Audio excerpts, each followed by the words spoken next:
இன்றைக்கு முக்கியமான ஒரு காரியத்தை தேவன் நமக்கு கற்றுக் கொடுப்பாரா?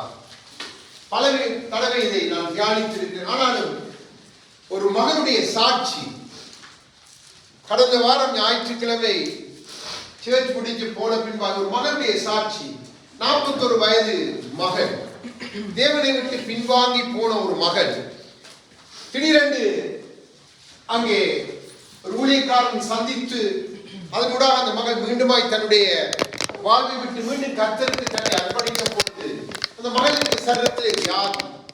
அந்த மகளை ஹாஸ்பிட்டல்ல கொண்டு போய் அங்கே அனுமதிக்கிறார்கள். அங்கே அந்த மகளுக்கு அங்கே ஆபரேஷன் செய்யப்படுகிறது. அந்த மகள் நல்லா தான் இருக்கிறார். ஆனா திடீரென்று பார்த்தா சரீரத்துல அவைக்கு அந்த வியாதியினுடைய தாக்கம், வேறு வியாதி, அவர் போன வியாதியிலிருந்து கர்த்தர் சுகம் கொடுத்தார். ஆனா வேறு தொற்று மூலமாய் அந்த மகளுக்கு ஒரு தொற்று ஏற்பட்டதினால் டாக்டர்கள் அவரை வைத்தியசாலையிலே வைத்திருந்தார்.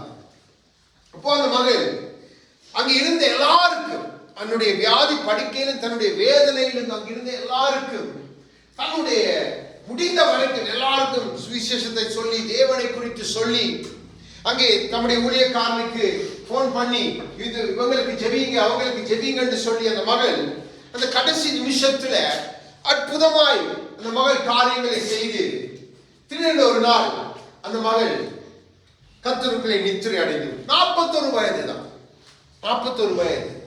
ஆனால் 4 பிள்ளைகள். அந்த மகளுக்கு கிடைத்த கணவனோ பொல்லாத கணவன், குடித்து மகளை அடித்து பல்லை உடைத்து அந்த மகளை வேதனைப்படுத்தின ஒரு கணவன். அந்த வேதனைக்கு மத்தியிலும் தான் அந்த மகள் கர்த்தரை ஏற்றுக்கொண்டு அதனூடாக அவருடைய 2 மகள்மார் கர்த்தரை ஏற்றுக்கொண்டார். இன்னும் 2 பிள்ளைகள் தகப்பன் போல இன்னும் அவர்களை ஏற்றுக்கொள்ளவில்லை. ஆனா இந்த மகளுடைய அந்த மரணத்துக்கு பின்பாக அவர்கள் தாயினுடைய வாழ்க்கையை பார்த்து கணவன் மனம் திரும்பி விட்டார்.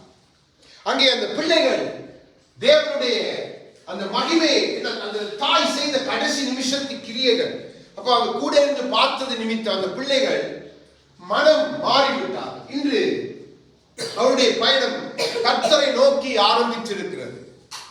இந்த சாட்சியை நான் கேட்டுக்கொண்டு இருக்கும் பொழுதே திடீரென்று ஆண்டவர் இதயத்துல ஏவின காரியம்தான் இந்த நாள் உங்கள் மத்தியிலே பேச விரும்புகிறேன். இதைத்தான் தேவன் பேசும்படி கற்றுக் கொடுத்த இந்த சாட்சியை கேட்டுக்கொண்டு இருக்கும் பொழுதே, அப்போ நம்முடைய வாழ்க்கையில நம்முடைய முடிவு என்ன, நம்முடைய முடிவிலே நாம் காண போகிறது என்ன, நம்முடைய முடிவு எப்படி இருக்க வேண்டும். அப்போ தேவன் நமக்கென்று ஒரு முடிவை வைத்திருக்கிறார். அந்த முடிவுல தான் நமக்கு ஆரம்பமே இருக்கிறது. அந்த முடிவுல தான் நம்முடைய வாழ்க்கையினுடைய சம்பூர்ணம் தொடங்க இருக்கிறது. அப்போ இன்றைக்கு கிறிஸ்தவர்கள் என்று அழைக்கப்படுகிற அநேகருடைய வாழ்க்கை அந்த முடிவை நாடி, அந்த நல்ல சம்பூர்ணத்தை நாடி போவதற்கு பதிலாக வேறு காரியங்களை நாடி போகிறதை தேவன் பார்த்திருக்கிறார். அவருக்கு நன்றாக தெரியும் தன் பிள்ளைகளுடைய முடிவு எப்படி இருக்க வேண்டும் என்று தேவன் எதிர்பார்க்கிறார். அவர் எண்ணத்தை அவர் இந்த பூமியிலே வாழ்ந்த நாட்களிலே அவர் சொன்ன ஒரு காரியத்தை வைத்து அதை தேவன் எதற்கு ஒப்பிட்டு அதை சொன்னார் என்ற இவ்வளவு நாளும் அது நமக்கு விளங்காத ஒரு காரியமாயிற்று. பல தடவை பல விதத்திலே பல கோணத்திடம் அதை கற்றுக்கொண்டிருக்கிறோம், பல விதமாய் அதை பார்த்திருக்கிறோம். ஆனால் இன்றைய நாளில் தேவன் சற்று வித்தியாசமா அவருடைய எதிர்பார்ப்பை அவர் சொல்லுகிறார். ஆனால் அங்கே புரிந்து கொள்ள முடியாத சூழ்நிலையில் தான் அன்றைக்கு அவருடைய சீசர்களும் இருந்தார்கள். பின்பாக அவர்கள் புரிந்து கொண்டார்கள். அதை பின்பாக அவருடைய அப்போஸ்தலர் புரிந்து கொண்டதினால் அதை குறித்து விளக்கமாய் நமக்கு எழுதி வைக்கிறார். இதை குறித்து முன்னறிவித்த ஒரு மனிதனை உங்களுக்கு காண்பித்து கொடுத்து நம்முடைய முடிவு, நாம் எப்படிப்பட்டவர்கள், நாம் எதை நாடி போய்கொண்டு இருக்கிறோம், எண்ணத்தை நாம் நாட வேண்டும் என்பதை தேவன் இந்த நாளிலே நமக்கு கற்றுக் கொடுக்கவிருக்கிறார். ஆகவே 12:24 முதலாவது வாசிங்க.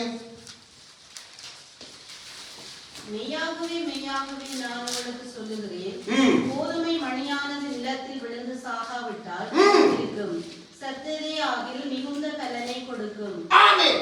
முதலாவது தேவன் இங்கே சொல்லுகிறார், கோதுமை மணி நிலத்துல விழுந்து சாகணும், செத்தா தான் அதுக்கு பலன் உண்டு. நாம் என்ன நினைத்துக் கொண்டிருக்கிறோம்? தேவ பிள்ளைகள் என்னத்தை நினைத்துக் கொண்டிருக்கிறார்கள்? இந்த பூமியில வருகிற பலனை பெற்றுக்கொள்ள, இந்த பூமியிலே வாழ்கிற வாழ்க்கையிலே வருகிற மேன்மைகளை பெற்றுக்கொள்ளத்தான் தேவ பிள்ளைகளுடைய இன்றைக்கு அநேக விசுவாச பிள்ளைகளுடைய கண் பார்வையை சற்று சத்ருவால் திருப்பப்பட்டு, இல்லை உலகத்தின் ஆசைகள் அதை திருப்பி விட்டதை நாம் அறிந்திருக்கிறோம். நாம் காண்கிறோம். நாமும் அப்படியாய் போகக்கூடிய சந்தர்ப்பங்கள் உண்டு. நம்மையும் அப்படியாய் திசை திருப்பக்கூடிய சந்தர்ப்பங்கள் உண்டு. இதை தேவன் அறிந்திருந்தபடியினால் அவர் இங்கே சீசர்கள் மத்தியில், அங்கிருந்த ஜனங்கள் மத்தியிலே அழகாக இந்த உவமையை சொல்லுகிறார். கோதுமை மணியானது அது நிலத்துல விழுந்து சாகணும், செத்தாத்தான் அதனால் பலன் உண்டு சொல்லிவிட்டு தேவன் அத்தோடு நிறுத்தவில்லை. பின்பா இருக்கிற அந்த 25வது வசனம், அதிலே தன் ஜீவனை சிநேகிக்கிறவன் அதை இழந்து போவான், இந்த உலகத்தில் தன் ஜீவனை வெறுக்கிறவனோ அவன் அதை நித்திய ஜீவ காலமாய் காத்துக்கொள்வான். இங்கே தேவன் ஒரு விதையை சொல்லுகிறார். ஒரு விதையை சொல்லுகிறார். அந்த விதை அவர் சொல்லிவிட்டு அதனுடைய அந்த சரீரத்தை குறித்து அவர் அங்கே பேசுகிற காரியம் அது. சொல்லிவிட்டு சொல்லுகிறார், ஜீவனை குறித்து உடனடியாக பேசுகிறார். நீ உன் ஜீவனை சிநேகிக்கிற ஒரு மனிதனாய் இருந்தா நீ அதை இழந்து போவாய். ஏன்னா நம் ஜீவனை எதற்காக சிநேகிக்கிறோம் என்பதை தேவன் அறிந்திருந்தார். இந்த உலகத்தில் வாழ்வதற்கு, உலகத்தின் ஆசா வாசங்களால் நிறைந்திருப்பதற்கு, இல்ல உலகத்தின் ஐஸ்வர்ய மயக்கத்திலே நாம் நிறைந்து நம்முடைய வாழ்க்கை இங்கே வைத்து விடலாம் என்ற நோக்கம் நமக்குள்ளே இருக்கும் என்பதை தேவன் அறிந்துதான் அந்த காரியத்தை அங்கே ஒரு சாகர தன்மையை சொல்லிவிட்டு உடனடியாக ஜீவனை குறித்து பேசுகிறார். பேசிவிட்டு சொல்லுகிறார், ஜீவனை வெறுக்கிறவன் தான் அதை நித்திய காலமாய் பெற்றுக்கொள்ள முடியும். அங்கே தேவனை எதை கோடிட்டு காட்டுகிறார்? நாம் ஜீவன் இன்றைக்கு இந்த பூமியில அநேக காரியங்களை பிடித்துக் கொண்டிருக்கிறோம். அநேகத்தை நம்முடைய ஜீவனுக்கு மேலாக நாம் பிடித்துக் கொண்டிருக்கிறோம். இன்னைக்கு உலகத்தவர்களை பற்றி உங்களுக்கு தெரியும். அவருடைய ஜீவன், அவருடைய சொத்து, அவர்களுடைய இருக்கிற ஐஸ்வர்யம், இல்லை அவருடைய பிள்ளைகள், இப்படி பல காரியங்களை அவர்கள் பிடித்துக் கொண்டிருக்கிறார். அப்போ அவர்கள் கடைசி நிமிஷத்திலே அவர்கள் கண்ணை மூடும் பொழுது நமக்கு தெரியும் அவருடைய நிலைமை பரிதாபம், துக்ககரமான முடிவை நாடி போகிறார்கள். ஆனா தேவன் தம்முடைய பிள்ளைகளை அப்படி விட்டு விடுகிறவர் அல்ல. இந்த மகனுடைய காரியத்தில் தான் தேவன் ஒரு காரியத்தை, இப்போ 2 நாளைக்கு முன்பாக ஒரு ஊழியக்காரனுடைய மனைவி கர்த்தருக்குள்ளே நித்திரை அடைந்து விட்டார். அந்த மகளை குறித்து நீங்க எல்லாரும் அறிந்திருப்பீங்க.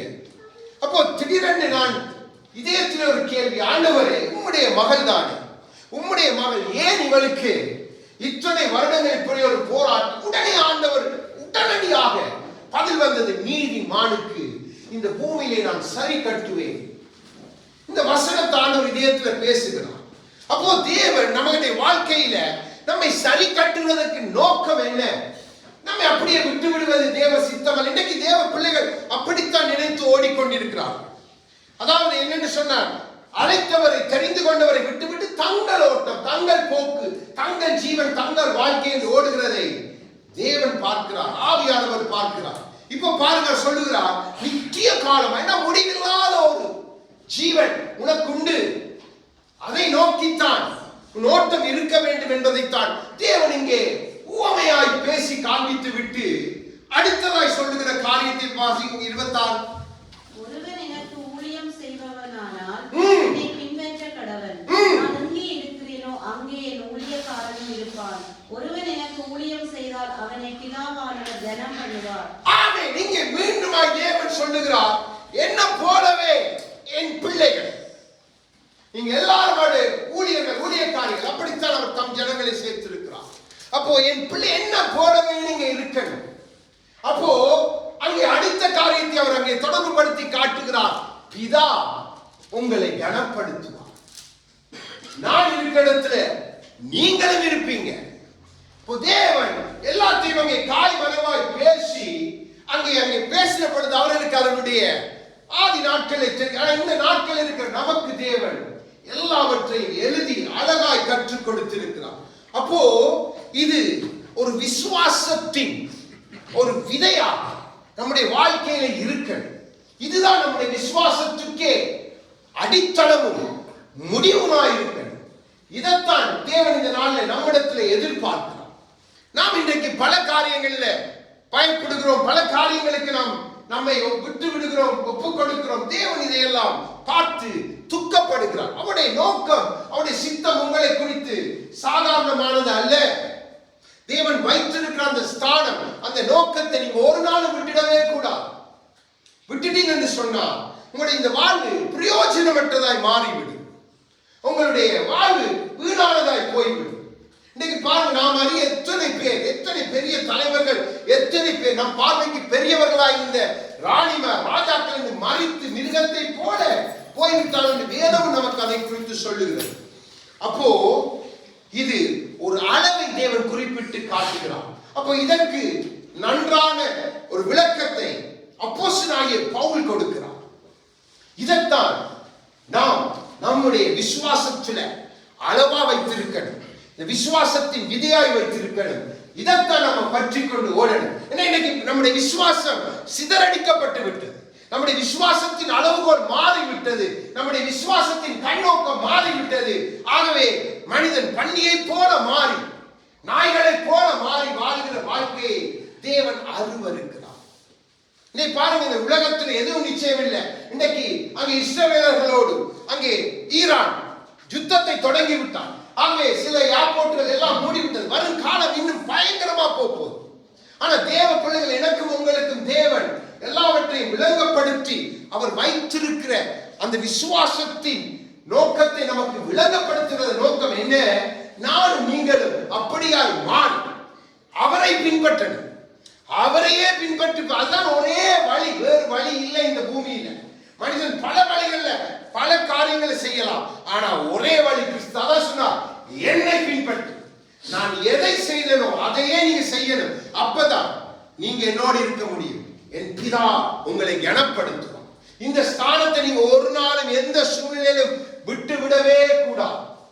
அதற்காகத்தான் உங்களுடைய பிரயாசம், அதற்காகத்தான் உங்களுடைய விசுவாசம் ஆரம்பிக்கப்பட்டது, அதற்காகத்தான் உங்களுடைய விசுவாசம் உங்களுக்கு கொடுக்கப்பட்டது.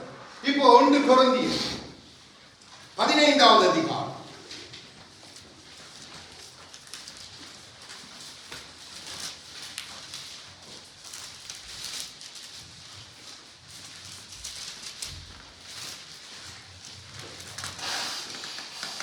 11 இருந்து 14 வரைக்கும் உள்ள வார்த்தைகளை வாசிங்க. ஆகையால் அவர்களாகிலும் இப்படியே பிரசங்கித்து வருகிறோம், நீங்களும் இப்படியே விசுவாசித்திருக்கிறீர்கள். கிறிஸ்து மரித்தோரிலிருந்து எழுந்தார் என்று பிரசங்கிக்கப்பட்டிருக்கிறார். மரித்தோரின் உயிர்த்தெழுதலை இல்லை என்று உங்களில் சிலர் எப்படி சொல்லலாம்? மரித்தோரில் உயிர்த்தெழுதல் இல்லாவிட்டால் கிறிஸ்துவும் எழுந்திருக்கவில்லையே. கிறிஸ்து எழுந்திருக்கவில்லை என்றால் உங்கள் பிரசங்கமும் விருதா, உங்கள் விசுவாசமும் விருதா. நீங்க அளவுகோலை, அங்கே தேவன் சொன்ன வார்த்தைக்குரிய அளவுகோலை ஆவியானவர் கொரிந்து சபைக்கு பவுல் அப்போஸ்தலனாக எழுதி காண்பிக்கிறார். அப்போ நம்முடைய விசுவாசம் அவருடைய உயிர்த்தெழுதல்ல இருக்கிறது. நம்முடைய விசுவாசம் அவருடைய ஜீவன்ல இருக்கிறது. நம்முடைய விசுவாசத்தின் அளவே கிறிஸ்து தான். அப்போ அந்த கிறிஸ்து வைத்த வழியில தான் நம்முடைய விசுவாசத்தை நாம் காண்பிக்கணுமே அல்லாம இன்னைக்கு அதற்கு புறம்பான பல அறிக்கைகள். நாங்க ஜெட்ட வண்டி பறக்க விடுவோம், நாங்க BMW கார்ல வாருனாங்க, இன்னும் லம்போர்கினி இல்லாட்டி ஃபெராரி இல்லாட்டி புகாத்தி இந்த கார்ல வரும். இதெல்லாம் விசுவாசத்தின் அறிக்கை அல்ல, இது பேராசையின் அறிக்கை. இது உங்களை அப்படியே கொண்டு போய் நரகத்துல நேராய் பங்கடைய பண்ணுகிறதுக்குரிய அறிக்கை. இன்றைக்கு இதைத்தான் சத்ருவானவன் சபைகளுக்குள்ளே விசுவாசத்தின் அறிக்கை என்று காண்பித்து வைத்திருக்கிறார். ஆனால் இங்கே பவுல் சொல்லுகிறார், நாங்கள் பிரசங்கிக்கிற கிறிஸ்துவோ உயிர்த்தெழுந்து ஜீவனுள்ள கர்த்தர், அவரே உங்கள் விசுவாசத்தின் அளவு. அப்போ விசுவாசத்தின் அளவு இங்க இல்ல, அங்க. நம்முடைய விசுவாசம் அங்க, நாம் வைக்கிற விசுவாசம் தவறாய் போய்விட்டபடியினால் அதான் ஆண்டவரே சொல்லுகிறார், நீங்க இன்மைக்காக என்னிடத்தில் வருகிறது என்ன? உங்கள் நிலை பரிதாபம். அது பவுலை எழுதி வைக்கிறார். அப்போ நம்முடைய அளவு கிறிஸ்து. இப்போ அதிலிருந்து 15 இருந்து 18 வரைக்குள்ள வார்த்தைகளை தொடர்ந்துமாய் வாசிங்க. மரித்தோர் உயிர்த்தெழாவிட்டால் தேவன் எழுப்பாத கிறிஸ்துவை எழுப்பினார் என்று நாங்கள் தேவனை குறித்து சாட்சி சொன்னதினாலே தேவனுக்கு பொய் சாட்சி சொல்லுகிறவர்களாகவும் காணப்படுவோம். நடக்குமே. மரித்தோர் உயிர்த்தெழாவிட்டால் கிறிஸ்துவும் எழுந்திருக்கவில்லை. கிறிஸ்து எழுந்திராவிட்டால் உங்கள் விசுவாசம் வீணாயிருக்கும். நீங்கள் இன்னும் உங்கள் பாவங்களில் இருப்பீர்கள். கிறிஸ்துவுக்குள் நித்திரை அடைந்தவர்களும் கெட்டிருப்பார்களே. ஆமென், ஆமென். பவுல் நன்றாக ஆவியானவர் பவுலை கொண்டு விளக்கத்தை கொடுக்கிறார். அப்போ நம்முடைய விசுவாசம் உயிர்த்தெழுந்த அந்த கிறிஸ்து மேல இருக்குது. அப்போ அந்த விசுவாசத்தை நமக்கு கொடுப்பதற்கு அவர் சொல்லுகிறார், என் சரீரம், இந்த சரீரம் சாகணும், அப்போதான் பலனை கொடுக்கும். அப்போ தேவ பிள்ளைகளுடைய சரீரம் சாகணும், அப்பதான் அது பலனை கொடுக்கும். அதன் முடிவில தான் உங்களுக்கு அந்த விசுவாசத்தினுடைய அந்த நீங்க விதைத்த அந்த விசுவாச விதைக்குரிய உங்களுக்கு கிடைக்க போகிற அந்த மகத்துவமான காரியம் இருக்கிறது.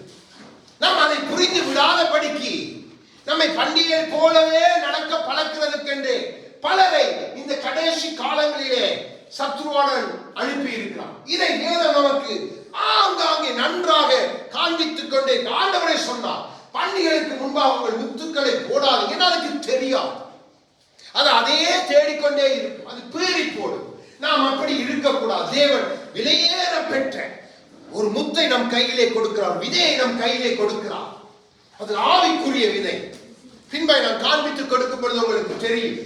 அப்போ இங்கே பவுல் சொல்லுகிறார், நாங்கள் உயிர்த்தெழுந்தவரை பிரசங்கிக்கிறவர்கள், நாங்கள் ஜீவன் உள்ளவர்களை பிரசங்கிக்க, அதுதான் நம்முடைய விசுவாசம்.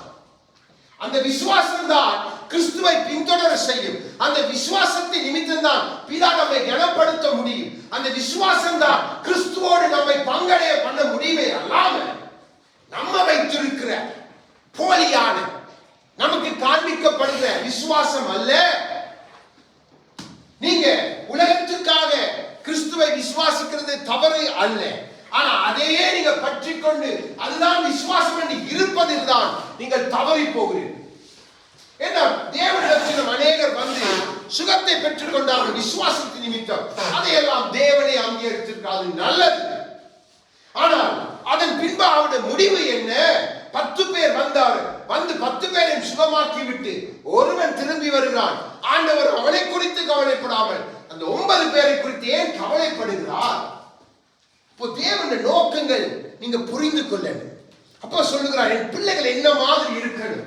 எனக்குள்ள இருந்த அந்த விசுவாசம், அவருடைய விசுவாசம் எப்படி பிதா மேல அவர் முற்று முழுதாய் பிதாவை நம்பி சார்ந்து இருந்தார். அவரே சொல்லுகிறார் பாருங்க, அவரே சொல்லுகிறார். யோவான் 11வது அதிகாரம்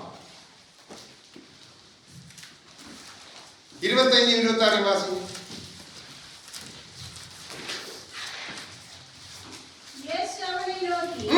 நானே உயிர்த்தெழுதலும் ஜீவனுமாய் இருக்கிறேன். ஹல்லேலூயா. விசுவாசிக்கிறவன் மரித்தாலும் பிழைப்பான்.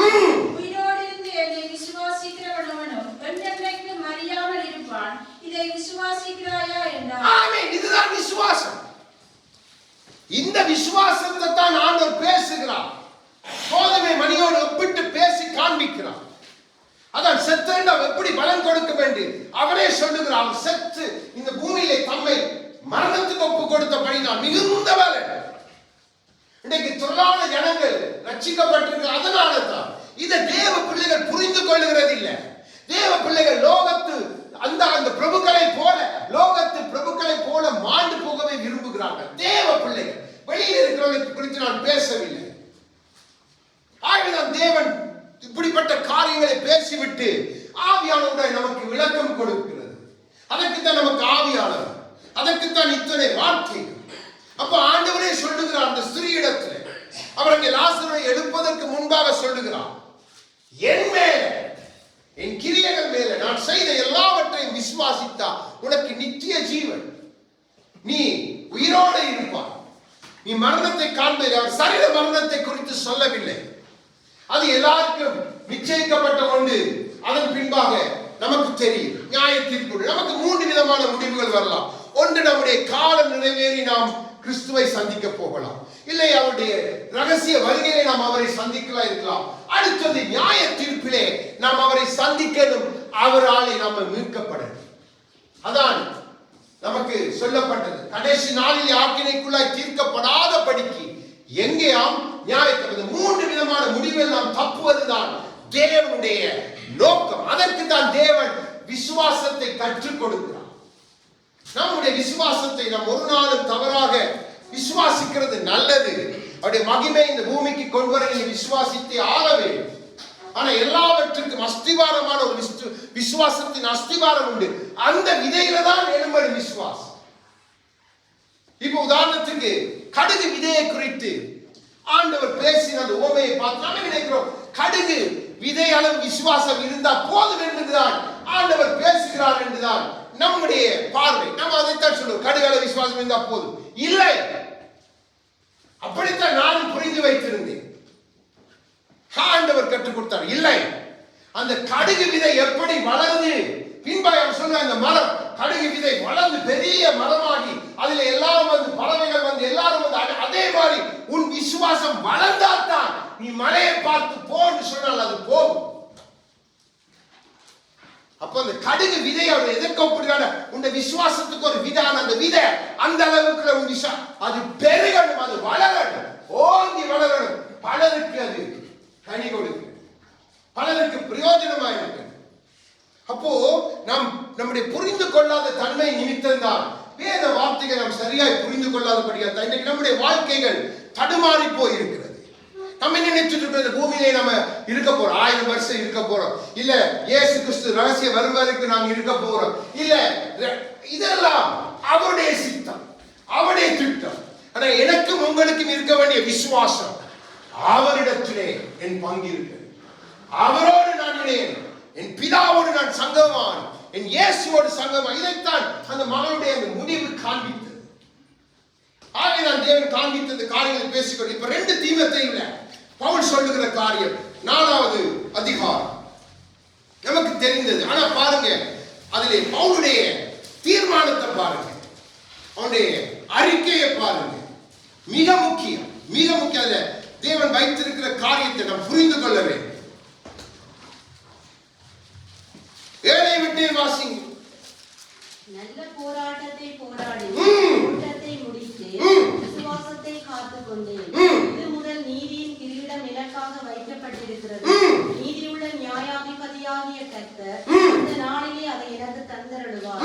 எனக்கு மாத்திரமல்ல, அவர் பிரசன்னமாகுதலை விரும்பும் யாவருக்கும் அதை தந்தருளுவார். ஆமென், ஆமென். பவுல் என்ன சொல்லுகிறார், என்ன சொல்ல வருகிறார்? ஆவியானவர் என்னத்தை நமக்கு காண்பித்து கொடுக்கிறார்? எனக்கும் உங்களுக்கும் கொடுத்த இந்த வாழ்வை நாம் நல்ல விதமாய் மாற்றிக்கொள்ள வேண்டும். அந்த நல்ல விதமாய் மாற்றி அவர் நமக்கு நியமித்ததை சம்பூர்ணமாக்கும் பொழுது நமக்கு ஒரு நாள், நான் சொன்னேன், இன்றைக்கு நம்முடைய நாள் முடிந்தால் நமக்கு ஜீவ கிரீடம் இருக்கின்ற உறுதி வேண்டும்.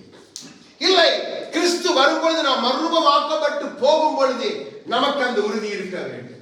இல்லை, நியாய தீர்ப்பு நாள்ல நமக்கு அந்த உறுதி இருக்க வேண்டும். ஆனா நம்முடைய விசுவாசம் எந்த அளவுல நிற்கிறது, விசுவாசத்தின் அளவு எங்க நிற்கிறது, இந்த அளவுக்கு நாம் விசுவாசிக்கிறோமா? பவுலை பாருங்க, பவுலுடைய வாழ்க்கையில் எவ்வளவு நமக்கு தெரியும். ஆனால் விசுவாசம் அந்த விதையை விடவே இல்லை, அதை விதைத்தான்.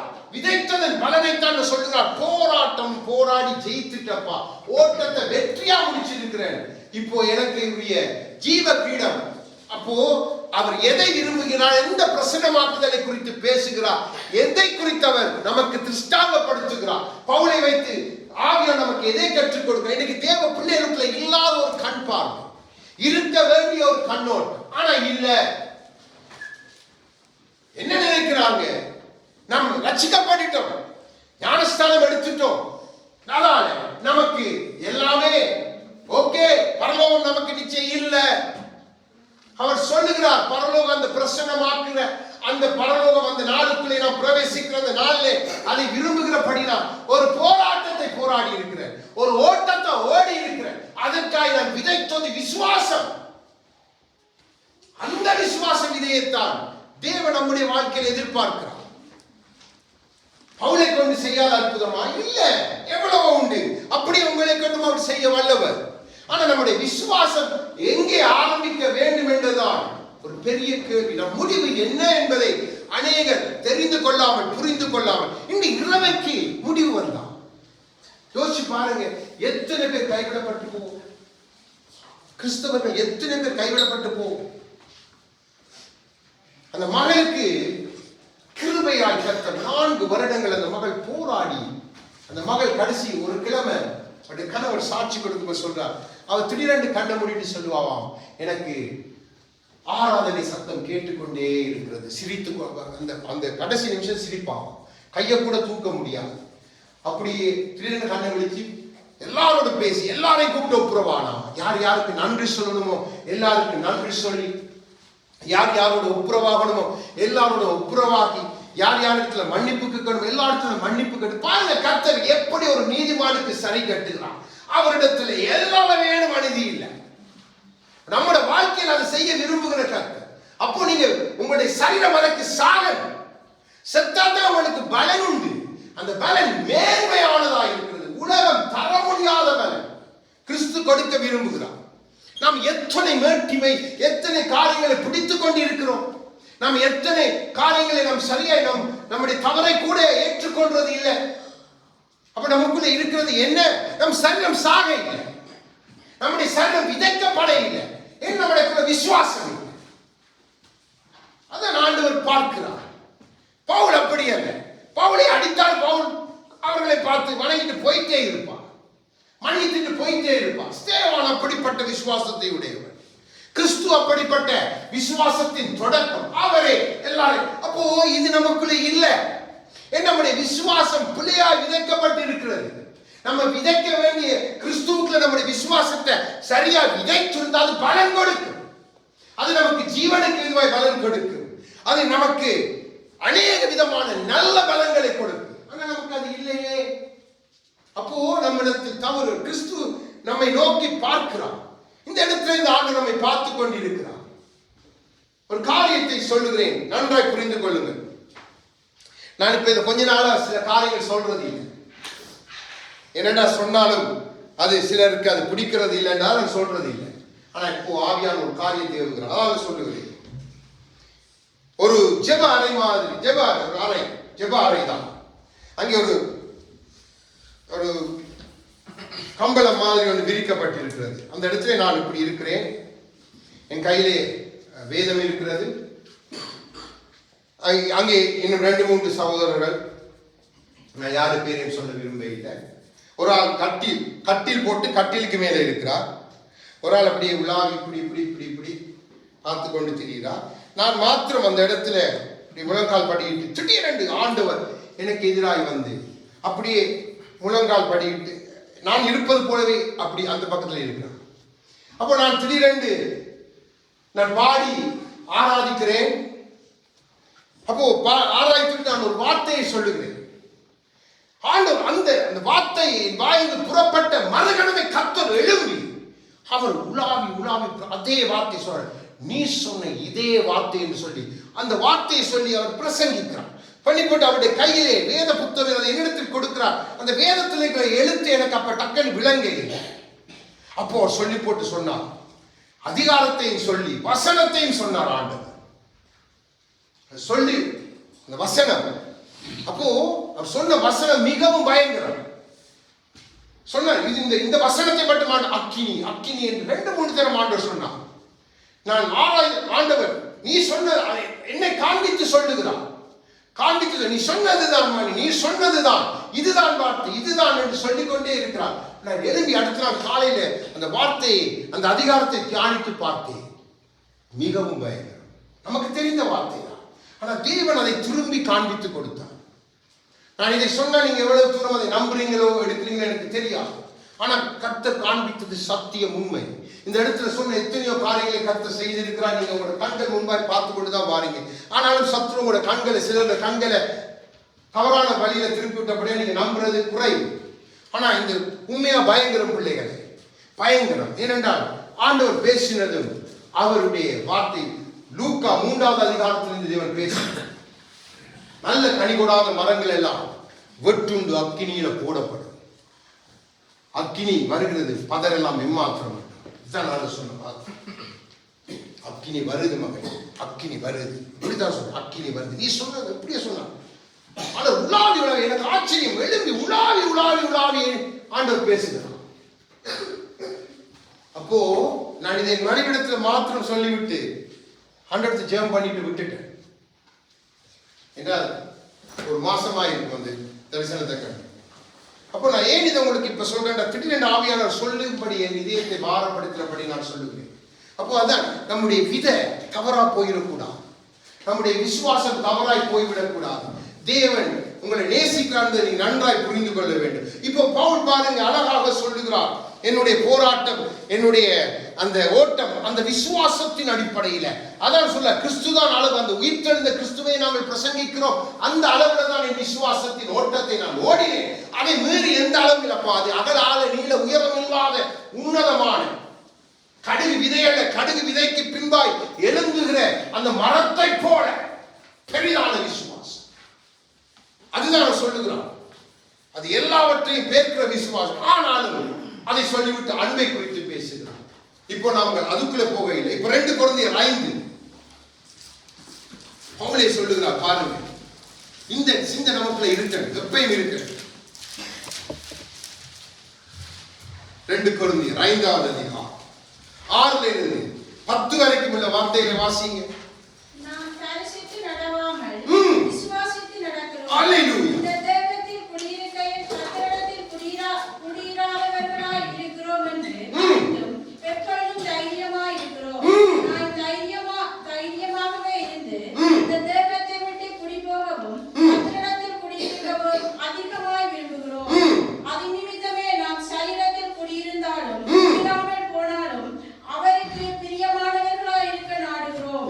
ஏனென்றால் சரீரத்தில் அவனவன் செய்த நன்மைக்காவது தீமைக்காவது தக்க பலனை அடையும்படிக்கு நாம் எல்லாரும் கிறிஸ்துவின் நியாயாசனத்துக்கு முன்பாக வெளிப்பட வேண்டும். ஆமென். பாருங்க, நான் சொன்னேன், அதான் சொன்னேன், அது ஒரு முடிவு நமக்கு. இப்ப பவுல் சொல்லுகிறார், நான் இந்த சரீரத்துல குடியிருக்கிறதுக்கு ஒரு நோக்கம் இருக்கு. இந்த சரீரத்தில் நான் குடியிருந்தாலும் என் குடியிருப்பு இது இல்லை, நான் தவித்துக் கொண்டிருக்கிறேன். என்னத்துக்கு நான் தவித்துக் கொண்டிருக்கிறேன் பாருங்க, அழகாக சொல்லுகிறார், மரணமானது ஜீவனாலே விழுங்கப்படுவதற்காக. 4ஆவது வசனத்தை வாசிங்க. இந்த கூடாரத்தில் இருக்கிற நாம் மரணம் சுமந்து தவிக்கிறோம். இந்த போர்வையை களைந்து போட வேண்டும் என்று விரும்பாமல் மரணமானது ஜீவனாலே விழுங்கப்படுவதற்கு போர்வை தரித்தவர்களாய் இருக்க வேண்டும் என்று விரும்புகிறோம். ஆமென், ஆமென். இதைத்தான் இயேசுவானவர் அன்று சொல்லுகிறார், கோதுமை மணி அது சாகணும், அது விழுங்கப்படணும், ஜீவனுக்கு எதுவாய் மரணமானது ஜீவனால விழுங்கப்படணும். அதுதான் உயிர் தெழுந்த காரியத்தை உங்களுக்கு காண்பித்துக் கொடுத்தேன். அந்த விசுவாசம் இன்றைக்கு விசுவாசிகளுக்குள்ள எந்த அளவுக்கு இருக்கிறது? சில பேரிடத்துல நீங்க பேசி பாருங்க, விசுவாசி இடத்துல உண்மைதான், செத்த பிறகு நமக்கு என்ன உண்மைதான் இப்படி சொல்லுது, அதனால தெரியாது. எங்க போவீங்க பிரதர் தெரியாது, எங்க போவீங்க சிஸ்டர் தெரியாது. பாருங்க, ஒரு பெரிய கேள்விக்குறி கிறிஸ்தவர்கள் மத்தியிலே இருக்கு. நம் நடுவிலே கேட்டாலும் கூட நம்ம சில நேரம் இப்படி எங்கோ விளையாடி சிரிப்பு, நமக்கு பதிலே இல்லை. ஏன்னா நம்மை குறித்து நம்முடைய ஆவி சாட்சி சொல்லுறது இல்லை, நம்ம இருதயம் சொல்லுகிறது இல்லை. அதான் நமக்கு அதை சரியாக அறிக்கை பண்ண முடியாது. ஆனால் பவுலுடைய வாழ்க்கையில, கிறிஸ்துடைய வாழ்க்கையில அப்படி இருக்க இல்லை. அப்ப தேவன் எதிர்பார்க்க தன் பிள்ளைகளுடைய வாழ்க்கையில பாருங்க எவ்வளவு அழகாய் பவுல் அறிக்கை பண்ணுகிறார். நான் இங்க இருந்தாலும் என்னுடைய குடியிருப்பு இங்க இல்ல, நான் கிறிஸ்துவுக்கு பிரியமானவர்கள் இந்த பூமியில செய்துட்டு எனக்கு என்று இருக்கிற இடத்துக்கு நான் போயிறேன், அங்க போயிறேன். அதனாடித்தான் நான் நல்ல போராட்டத்தை போராடுகிறேன். அதுதான் என்னுடைய விசுவாசத்தின் ஆரம்ப விதை. இதைத்தான் நாங்க பிரசங்கிக்கணும், இதைத்தான் நாம் தேவ பிள்ளைகளுக்கு சொல்லிக் கொடுக்கணும். இங்க வேற விதைகளை சொல்றாங்க, நீ 10 கொடுத்தா உனக்கு 100, 100 கொடுத்தா 1000. இது தேவன் சொல்லாத விதைகள். தேவன் சொன்ன அர்த்தங்கள் வேற, தேவன் விதை குறித்து சொன்ன உவமைகள் வேற. பாருங்க, நல்ல இடத்துல விழுந்த விதை அது பலன் கொடுக்க வேண்டாம், அது 100 பலன் கொடுக்க வேண்டாம், அது 60 கொடுக்க 30. என்னத்தை சொல்லுகிறார்? ஜீவனுக்கு ஏதுவான காரியங்களை தேவன் பேசுகிறார், விசுவாசத்துக்கு ஏதுவான காரியங்களை தேவன் பேசுகிறார். நம்முடைய மனுஷ மூளையில, நம்முடைய அந்த சிந்தையில சத்ருவான கலைகளாய் விதைத்து விட்டபடியினால் இந்த பார்வை நம்மை விட்டு விலகி, நாம் அதை விட்டு எவ்வளவோ தூரம் விலகி இருக்கிறோம். கிறிஸ்தவ உலகத்தை சொல்லுங்க, நான் நீங்களும் மீண்டும் இணைக்கப்படணும். அந்த உயிர் தெழுந்த அந்த ஜீவனுக்குள்ள நாம் நீங்கள் இணைக்கப்பட்டால்தான் நமக்கு ஜீவன். அதுக்குள்ள இணைக்கப்பட்டால்தான் நாம் அவருக்கு பிரியமாய் வாழ முடியும். அப்பொழுதுதான் எல்லாற்றையும் நம்முடைய மரணம் ஜீவனால விழுங்கப்படும். இல்ல மரணம் மரணமாகவே மாறிவிடும். ஆனா இங்க இருக்கிறவங்க எப்படி போடுவாங்க? அவர் கர்த்தருக்குள் நித்திரை அடைந்தார், அவர் மகிமைக்குள் பிரவேசித்து விட்டார், அங்க போய் விட்டார், இங்க போய் விட்டார். அது தெரியாது, அவர்களுக்கு அது தெரியாது. அப்போ நம்முடைய வாய், நம்முடைய இதயம், நம் வாழ்க்கை அதை பவுலை போல அறிக்கையிட்டு சொல்ல, ஒவ்வொரு தேவ பிள்ளையாக சொல்ல கிறிஸ்துவே சொல்லுகிறார். தம் சீசர்களுக்கு கற்றுக் கொடுக்கிறார், தம் பிள்ளைகளுக்கு கற்றுக் கொடுக்கிறார். அப்ப இன்னைக்கு இதை நீங்க புரிந்து கொள்ளாவிட்டா உங்களோட மற்ற எல்லா காரியங்களும் வீணான ஒரு காரியமா போய்விடும். அந்த குஷ்டரோகிகளை போல சுகத்தை பெற்றுக் கொள்வீங்க. ஏன்? கிறிஸ்துவிடத்திலிருந்து உங்களுக்கு இந்த பூமிக்குரிய ஐஸ்வர்யங்கள் எல்லாம் பெற்றுக் கொள்வீங்க. ஆனா முடிவு அப்போது தவறாய் எங்களை வழிகாட்டக் கூடாது என்றுதான் தேவன் அந்த விசுவாசத்தின் ஆதாரத்தை, விதையை காண்பித்துக் கொடுக்கிறோம். நாம் இதை வேறு விதமாய் தியானித்து இருக்கிறோம். இந்த விதமாய் தேவன் காண்பித்து மறுபடிய சாட்சியினால் தான் இந்த வார்த்தை ஆண்டவர் காண்பித்துக் கொடுத்தார். அதை கேட்டுக்கொண்டு இருக்கும் பொழுதே தேவன் சொன்ன காரியங்கள், அதன் பின்பாகத்தான் இத்தனை வார்த்தைகளை தேவன் தந்தார். ஆகவே 2 கொரிந்தியர் 4வது அதிகாரம் 7 இருந்து 12 வரைக்கும் உள்ள வார்த்தைகளை வாசிங்க. இந்த மகத்துவமுள்ள வல்லமை எங்களால் உண்டாயாமல் தேவனால் உண்டாயிருக்கும்படி இந்த பொக்கிஷத்தை பாண்டங்களை பெற்றிருக்கிறோம். நாங்கள் எப்பக்கத்திலும் நெருக்கப்பட்டு ஒடுங்கி போவதில்லை, கலக்கமடைந்தும் மனமுறிவடைகிறதில்லை, துன்பப்படுத்தப்பட்டும் கைவிடப்படுகிறதில்லை, கீழே தள்ளப்பட்டும் மடிந்து போகிறதில்லை. கர்த்தராகிய இயேசுவினுடைய ஜீவனும் சரீரத்திலே விளங்கும்படிக்கு இயேசுவின் மரணத்தை எப்பொழுதும் சுமந்து திரிகிறோம். அடுத்து 12 வாசிங்க. எப்படியெனில் சமுக்கிரமான வாசிங்க. மாம்சத்திலே இயேசுவினுடைய ஜீவனம் விளங்கும்படிக்கு உயிரோடு இருக்கிற நாங்கள் எப்பொழுதும் இயேசுவின் நிமித்தம் மரணத்துக்கு ஒப்புக் கொடுக்கப்படுகிறோம். ஆமென், ஆமென். என்ன மரணம் ஐயா? இயேசு எதற்காய் மரித்தார்? இங்கே பவுல் என்ன மரணத்தை குறித்து பேசுகிறார்? சரீர மரணம் உண்டு என்று பவுலுக்கு தெரியும். ஆனால் அவர் ஒவ்வொரு நாள் சொல்ல, எப்பக்கம் நெருக்கப்பட்டும் ஒடுக்கப்பட்டும் நாங்கள் ஒரு நாள் மடிந்து போய் நாங்கள் சாகிறது இல்லை. இன்னைக்கு தேவ பிள்ளைகள் அதை உணர்ந்து கொள்றது இல்லை. அப்போ இங்கே ஒவ்வொரு நாள் நமக்கு பல விதமான அதன் நிமித்தம் நம்முடைய ஆத்துமா மரணத்துக்கு நேராக போகிறது. உலக ஆசை நிமித்தம் நம் ஆத்துமா மரணத்துக்கு நேராக போகிறது. உலகத்தின் ஆசாபாசங்கள் நிமித்தம் இனி பல காரியங்கள் நீங்க போட்டுக்கொள்ளலாம். பவுல் சொல்லுகிறார், இது எல்லாம் எங்களை ஒன்றும் செய்ய முடியாது, எல்லாவற்றையும் தாண்டி நாங்கள் ஜெயம் எடுப்போம். என்ன இந்த சாவுக்கீனமான இந்த சர்வத்தில் நாங்க விசுவாசிக்கிற கிறிஸ்துவை சுமக்கிறவர்கள். அப்ப கிறிஸ்து இந்த பூமியில வாழ்ந்தாலும் அவருக்கு தெரியும், கோதுமை மணியானது நிலத்துல விழுந்து சாகணும், பலன் கொடுக்க வேண்டும்.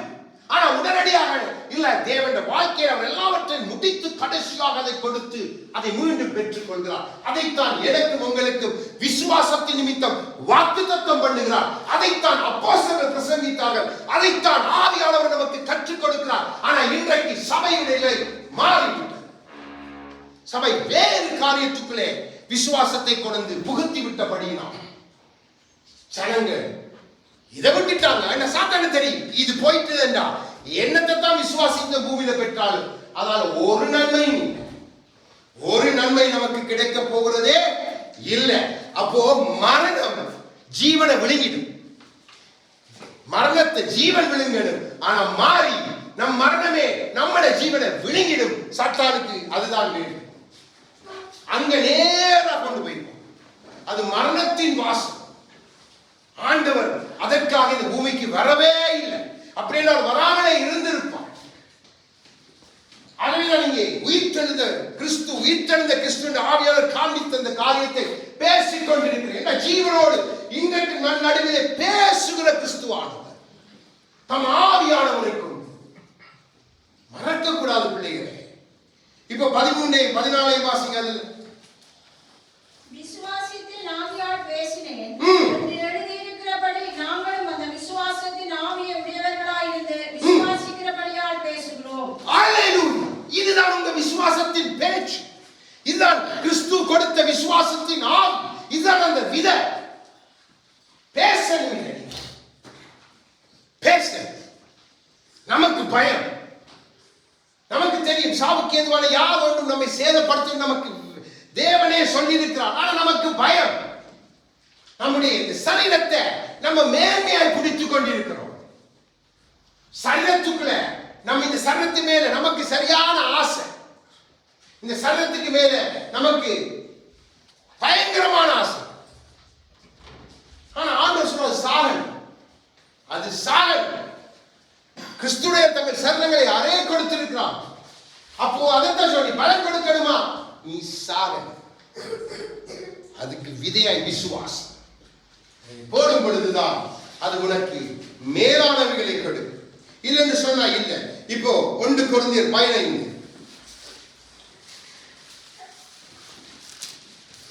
அப்போ இந்த ஆவியோடு தான் நாம் பேசணும்.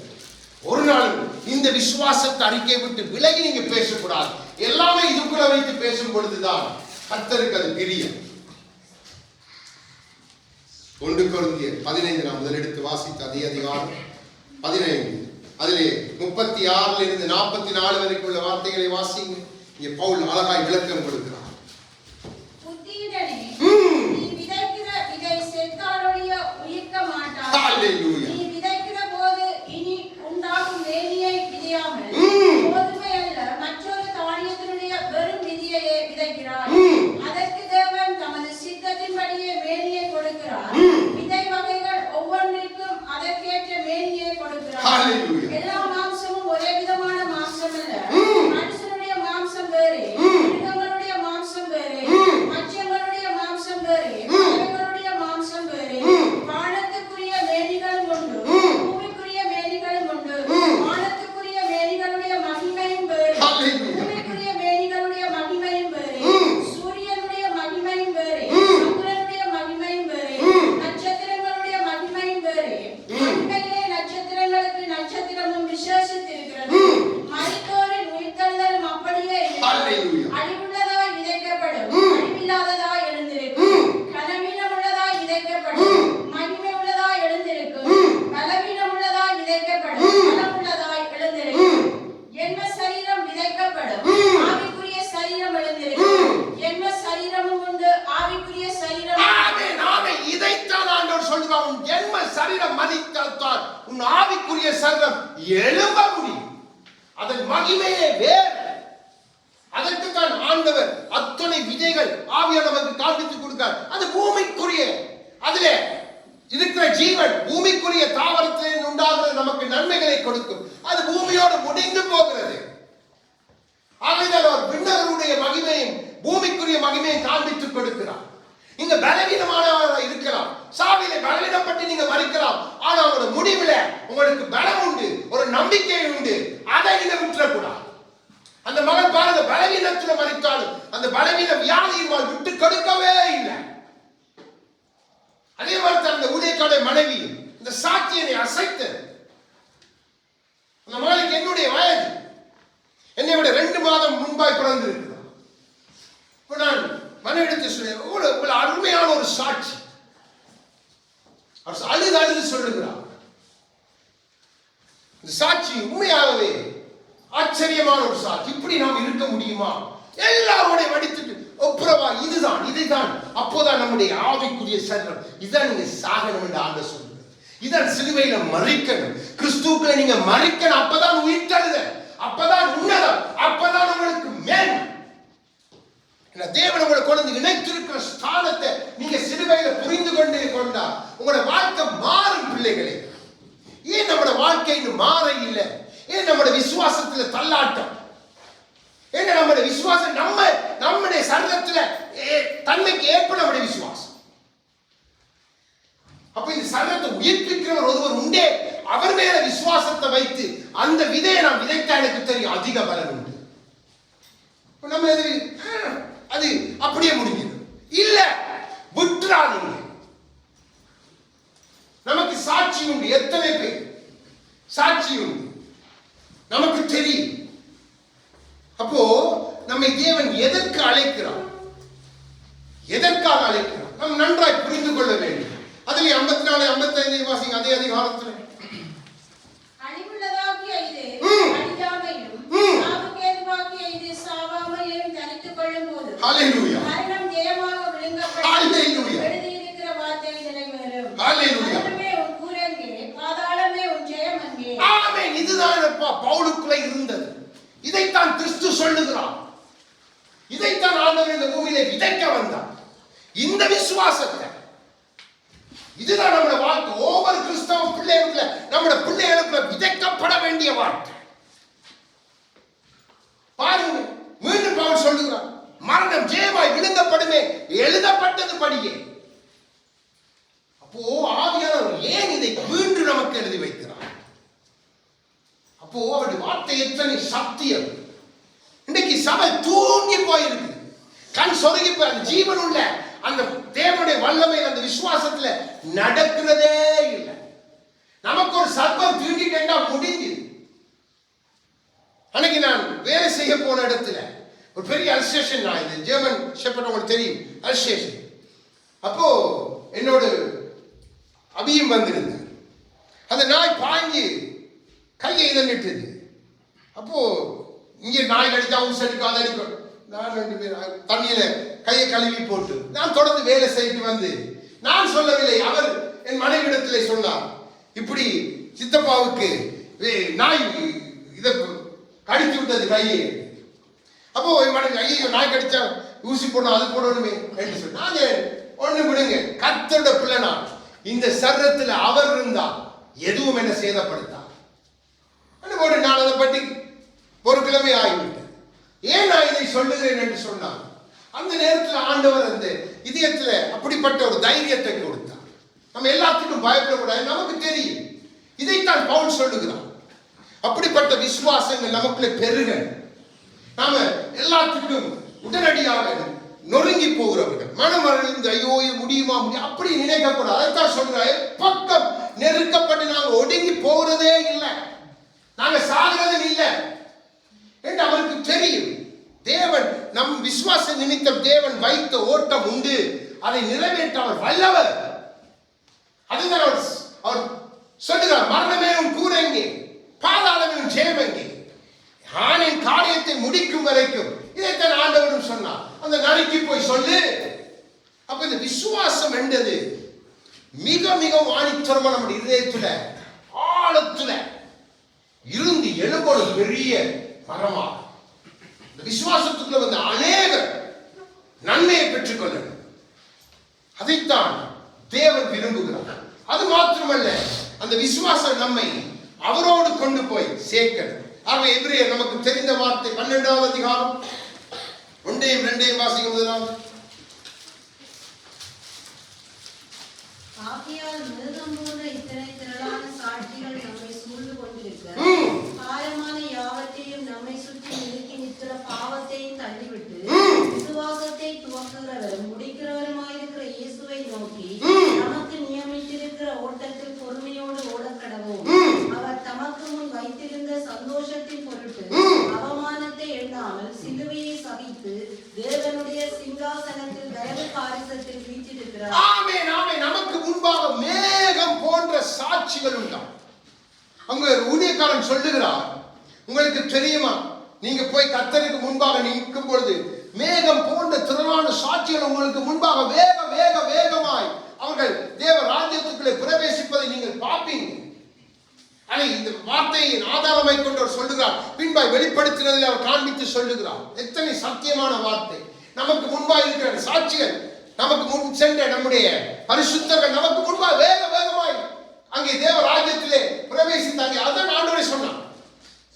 தம் ஜனங்களை பார்த்து சொன்னார், நீங்க ஈசாக்க பார்ப்பீங்க, யாக்கோபை பார்ப்பீங்க, ஆபிரகாமை பார்ப்பீங்க, என்னோட பந்தியில் இருக்கிறவர்களா. இதான் நமக்கு முன்பாய் மேகம் போன்ற சாட்சி. அப்போ அதை நினைத்து, அதை செய்து முடித்த கிறிஸ்துவை நினைத்து, அது நமக்கு நியமிக்கப்பட்ட ஓட்டம். அதை நான் சொன்னேன், உங்களுக்கு ஒரு ஓட்டம் நியமிக்கப்பட்டிருக்கிறது. கிறிஸ்துவுக்கு ஒரு ஓட்டம் நியமிக்கப்பட்டிருந்தது, பவுலுக்கு ஒரு ஓட்டம் நியமிக்கப்பட்டிருந்தது, பேதுருவுக்கு அப்படித்தான். ஒவ்வொரு பிள்ளைகளுக்கும் கிறிஸ்துவுக்குள்ளே அவர் ஒரு ஓட்டத்தை நியமித்திருக்கிறார். அந்த ஓட்டம் முடியும் வரை நீங்க பொறுமையா ஓடிக்கொண்டே இருங்க, உங்களை எதுவும் சேதப்படுத்தாது. ஏனென்று சொன்னால், நீங்க உயிர்த்தெழுந்த அவருக்கு முன்பாக அறிக்கையிட்டு நிறுத்தினான்.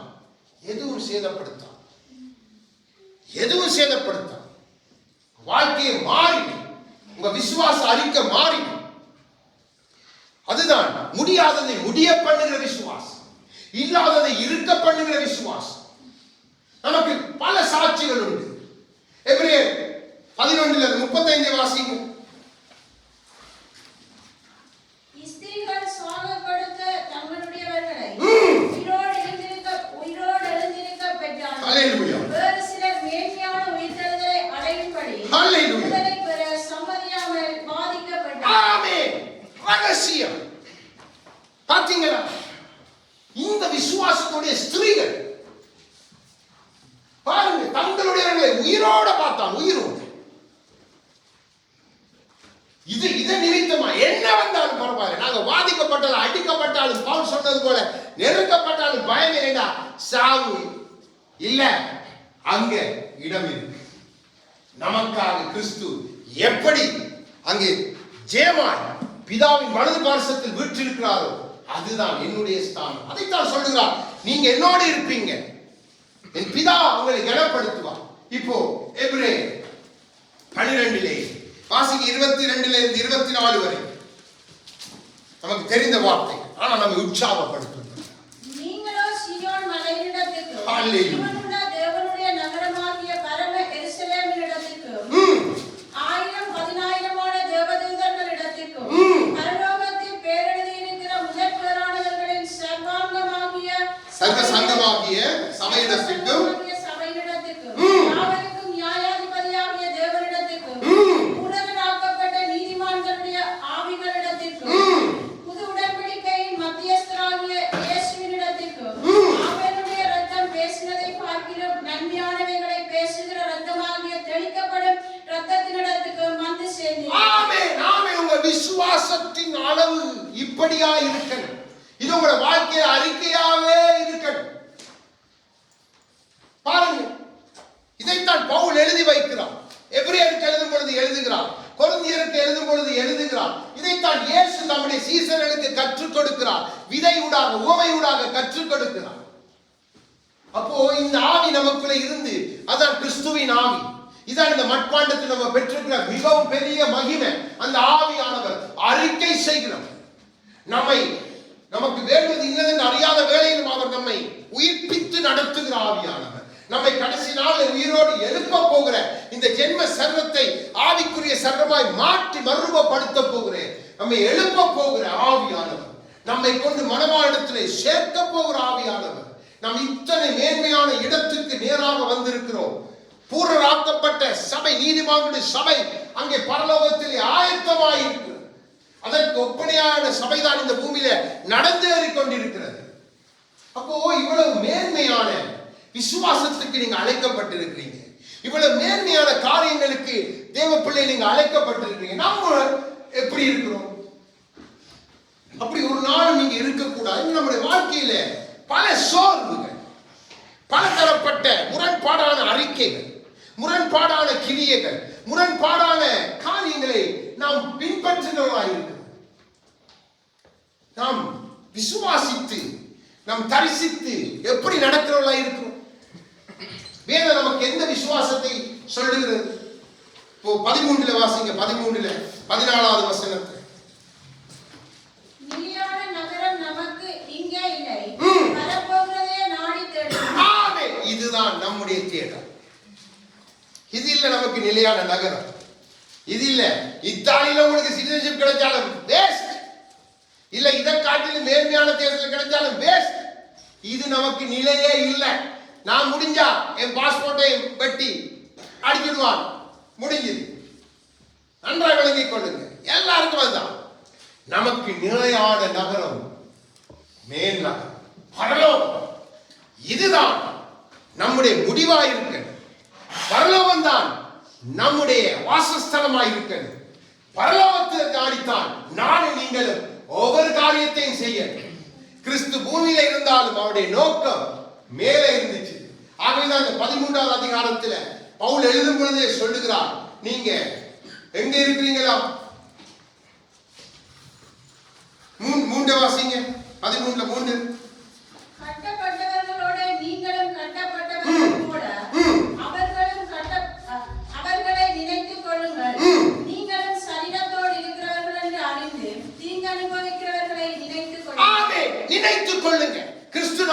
சரத்தில் தீங்கு அனுபவித்தார், நமக்காக கட்டப்பட்டார், நமக்காக. இதை நினைத்துக் கொள்ளுங்க, அப்படிப்பட்ட நினைத்துக் கொள்ளுங்க. ஏனென்றால் இதெல்லாம் எதற்காய் செய்தார்கள்?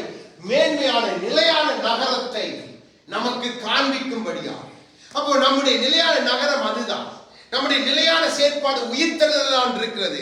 நம்முடைய மரணமானது ஜீவனால் விழுங்கப்படணும். அந்த மரணத்துக்கு உத்தரவாதம் கொடுக்கிற கிறிஸ்து தான் நம்முடைய விசுவாசத்தின் அளவும் அஸ்திவாரமும் விதையுமாய் இருக்கிறார். அப்ப விசுவாசத்தின் விதைனா நீங்க கிறிஸ்துவத்தான் விதைக்கணும். அதுதான் விதை, அதுதான் அளவு. அப்போ கிறிஸ்துவ நீங்க விதைக்கும் பொழுதே அந்த உயிர்த்தெழுந்த தேவனை விதைக்கிறீங்க, அந்த பரலோக ராஜ்யத்தை விதைக்கிறீங்க. அப்போ பிதாவுடைய சித்தத்தை விதைக்கிறீங்க. அதுதான் நமக்கு நிலையானது. நாம் வேறு எதையெல்லாம் விதைத்து விதைத்து விதைத்து பலன் கொடுக்க முடியாதபடிக்கு நம்முடைய சரீரத்தை நம்ம வேறு காரியங்களுக்கு விதைக்கிறபடினாலதான் தேவன் சொல்லுகிறார், உனக்கு மிகுந்த பலன் கொடுக்கிற என்ன போல. அடுத்த வசனத்தில் சொல்லுகிறார், என்ன போலவே நீங்க இருக்க, என்ன போலவே என்ன பின்பற்றுங்க, என் வழியில வாங்க. அப்போ தேவன் வைத்திருக்கிற இந்த விசுவாசத்தை முன்னறிவித்த ஒரு மனிதன் உண்டு. 27 சங்கீதம் விடுங்க. இன்னைக்கு தேவனால புகழப்படுகிற தாவீது, இன்றைக்கும் பேசிக் கொண்டிருக்கிறோம் தாவீதை குறித்து. பாருங்க, அவன் சொல்லுகிற காரியம் இதுதான் நமக்கு உற்சாகத்தை ஏற்படுத்தும். 27 13 14 வாசிங்க. நானோ ஜீவனுள்ள தேசத்திலே ஹல்லேலூயா கர்த்தருடைய நன்மையை காண்பேன் என்று விசுவாசியாய் இருந்தால் போயிருப்பேன். ஹல்லேலூயா. கர்த்தருக்கு காத்திரு, அவன் இருதயத்தை ஸ்திரப்படுத்துவார். இடமிடராயிருந்து கர்த்தருக்கே காத்திரு. ஆமென், ஆமென், ஆமென். இதுதான் நம்ம விசுவாசம். நமக்கு ஜீவனுள்ள தேசமாகிய பரலோகத்தில் பலன் உண்டு. நம் கர்த்தருக்கு காத்திருக்கிறவர்கள் அவர் இன்று இரவுக்கு வந்தாலும் நாம் ரெடி. இல்ல நம்முடைய வாழ்நாள் முடிந்து அவரை சந்திக்க போறதாலும் நாங்க ரெடி. பவுல் சொன்னது போல, இல்ல நமக்கு முன் சென்ற திரளான சாட்சிகள் சொன்னது போல நாங்க ரெடி. நியாயாசனத்துக்கு முன்பாய் நிற்கும் பொழுது நாங்க ரெடி. ஏண்டா கிறிஸ்துவை நாங்கள் விதையாய் விதைத்து அவருக்கு பிரியமான அவருடைய சித்தங்களை விதைத்து ஓடினபடினால நமக்கு எல்லாவற்றிலும் ஒரு நிச்சயம் உண்டு. அப்போ நம்முடைய இருதயம் ஸ்திரப்படும், நம்முடைய இருதயம் திடமனதாய் இருக்கும். பாருங்க, தாவீது எவ்வளவு திடமனதாய் ஆவியானவர் தாவீதை கொண்டு எத்தனை ஆண்டுகளுக்கு முன்பாய் வாழ்ந்த ஒரு மனிதனுடைய வாயிலிருந்து புறப்பட்ட வார்த்தை. அது எனக்கு சங்கீதம் உங்களுக்கு தெரியும். ஒன்று கிடைக்க பயம் இல்லை, எப்பக்கம் நெருக்கப்பட்டாலும் அவனுக்கு பயம் இல்லை. சொல்லுகிறான், என்னை சுற்றிலும் சத்துரு வந்தாலும் எனக்கு பயம் இல்லை. ஏண்டா இந்த கண்மலை வெளிச்சவன் ஜீவனின் பலனின் கர்த்தர் எனக்கு தெரியும். முடிக்கும் சொன்னான், ஜீவனுள்ள தேசமாகிய பரலோகத்துல நான் நன்மையை காணாது இருப்பேனானால் நானும் கெட்டு போயிருப்பேன். அப்போ உங்களோட நன்மை அங்கே இருந்துதான் வரணும். உங்களோட நன்மை பரலோகமா முடியணும். நீங்க எல்லாரும் போய் அங்க இணைக்கப்படணும். நீங்க சினிமாவில் ஒருவர் கூட பரலோகத்துல காணப்படாம கூடவே கூடாது, எல்லாரும் காணப்படணும். நம் பிள்ளைகள், நம் சந்ததி கிறிஸ்து வருகிற நாள் வரைக்கும் யார் யார் இருக்கிறோமோ, கிறிஸ்து வருகிற நாள் வரைக்கும் யார் நீங்க எல்லாரும் கிறிஸ்துவோடு இணைக்கப்படணும். ஒருவர் தப்பி போகவே கூடாது. இதுதான் நம் விசுவாசமா இருந்து அதை மேலதான் நம்ம ஓடணும், அதை நாடித்தான் ஓடணும், அதற்கு நேராக ஓடணும். அப்படித்தான் நமக்கு முன்பாக பேதுரு, நமக்கு முன்பாக பவுல், நமக்கு முன்பாக பலர் ஓடி முடித்திருக்கிறார். இதே தேவன் நம்மிடத்தில் எதிர்பார்க்கிறார். நம்முடைய விசுவாசம் அப்படியாய் மாறணும். இந்த விசுவாசத்துக்குள்ள, இந்த சந்தோஷத்துக்குள்ள நீங்க வந்துட்டாலே உங்களுக்கு பூமியில வருகிற குறைகள் குறைவாய் தெரியாது, பூமியில ஏற்படுகிற துன்பங்கள் துன்பங்களாய் தெரியாது. என்ன உங்களுக்கு தெரியும், பரலோகத்துல எனக்கு பலன் உண்டு, பரலோகத்துல எனக்கு தேவன் உண்டு, பரலோகத்துல என் பிதா உண்டு, என்னை கொண்டு சேர்க்க என் ஆவியானவர் என்னோடு உண்டு. என் நிலையான நகரம் பரலோகமாய் இருக்கிறபடினால் அந்த ஜீவனுள்ளோர் தேசத்தை நாடி நான் ஓடுகிறேன். அந்த ஜீவனுள்ளோர் தேசத்தை நாம் பங்கடைய போகிறேன். ஆகவேதான் பாடி துதித்து இன்றைய நாளிலும் ஒப்பு கொடுக்க போகிறோம். நம் விசுவாசம் அதற்கு நேராக இணைக்கப்பட்டார். இதுதான் கிறிஸ்துவோடு இணைகிற விசுவாசம். இந்த விசுவாசம் நம்ம ஒவ்வொருத்தருக்குள்ளும் வரணும். இதைத்தான் ஆண்டவர் சொல்லுகிறார், பலன் கொடுக்கும்படியா உன் சரீரமாகிய விதை சாகணும், அது சற்று இந்த பூமிக்கு சாகணும். எப்படி பூமியில இருக்கிற வேண்டாத ஆசை இச்சைகளுக்கு, வேண்டாத கிரியைகளுக்கு, வேண்டாத களியாட்டுகளுக்கு, வேண்டாத சந்தோஷங்களுக்கு, வேண்டாத எது கிறிஸ்து எவையெல்லாம் வேண்டாம் என்று சொன்னார் அவை எல்லாவற்றுக்கும் நீ செத்து அதிக பலனை கொடுக்கும்படியாய் கிறிஸ்துவை பின்தொடர்ந்து அப்படியாகவே பரலோகத்துக்குள்ள பிரவேசிப்பதுதான் உங்களுடைய என்னுடைய வாழ்க்கையின் முடிவின் சம்பூர்ணமாயிருக்கிறது. அதுதான் நமக்கு ஜெயம். அதை மாத்திரம் நம்ம விட்டுட்டோம் என்று சொன்னால் நம் வாழ்க்கை கெட்டு அழிந்து போய்விடும். ஆகவே சிலவாம் நன்றாய் தன்னை ஆயத்தப்படுத்தி ஒப்புக்கொடுத்து இந்த நாளிலும் அவருடைய வார்த்தைக்கு நேராக அர்ப்பணித்து அந்த விசுவாசத்தை பிடித்து ஓட வேண்டும் என்றுதான் தேவன் விரும்புகிறார். ஆகவே நாம் எல்லாரும் எழுந்திருந்து ஒப்புக் கொடுக்க போகிறோம்.